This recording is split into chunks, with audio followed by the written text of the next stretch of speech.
ఈరోజు ప్రియ సోదరి సోదరు, కొన్నిసార్లు దేవుడు మన జీవితంలో కొన్ని నష్టాలు అనుమతిస్తాడు. కొన్నిసార్లు నష్టాలు మన జీవితంలో నష్టాలు కాదు, కొన్నిసార్లు దేవుడు మన పరమార్థంలోకి నడిపించడానికి, మన జీవిత గమ్యస్థానంలోకి నడిపించడానికి, మన విజన్ జీవిత పరమార్థం వైపు నడిపించడానికి కొన్నిసార్లు దేవుడు మనకి ఏం అనుమతిస్తాడు? నష్టాలు అనుమతిస్తాడు. ఈరోజు ఏదైనా నష్టపోయావా? ఉద్యోగంలో నష్టం, ఆస్తిలో నష్టం, వృత్తిలో నష్టం, ఆరోగ్యంలో నష్టం, బిడ్డల విషయంలో నష్టం. ఏంటండి దేవుడు అనేవాడు నా జీవితంలో నష్టం ఎందుకు అనుమతించాడంటే ఒక మాట చెప్తాను. Disappointments are God's appointments. కొన్నిసార్లు నీ జీవితంలో నిరుత్సాహాలే దేవుడు నీ కొరకు ఏర్పరిచిన తన గమ్యస్థానాలుగా, తను నేను కలుసుకునే ప్రక్రియలో దేవుడు ఆశపడుతున్న గమ్యస్థానాలని గుర్తించాల్సి సత్యం. కొన్నిసార్లు ఎందుకు ఇలా జరిగిందండి? యాక్సిడెంట్ ఎందుకు ఇలా జరిగింది? ఆ మరణం ఎందుకు ఇలా జరిగింది?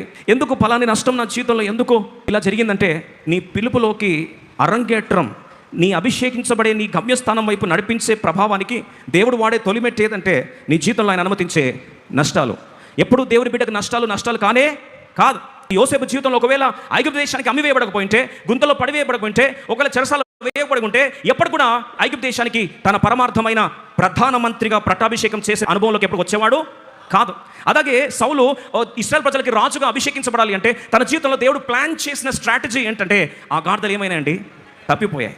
ఈరోజు నువ్వు ఏ నష్టంతో ఈ ప్రాంతానికి వచ్చావో బహుశా నువ్వు బాధపడుతుండొచ్చు. అదే జరగకపోయింటే బాగుండు, గాడిదలు తప్పిపోకపోతే బాగుండు.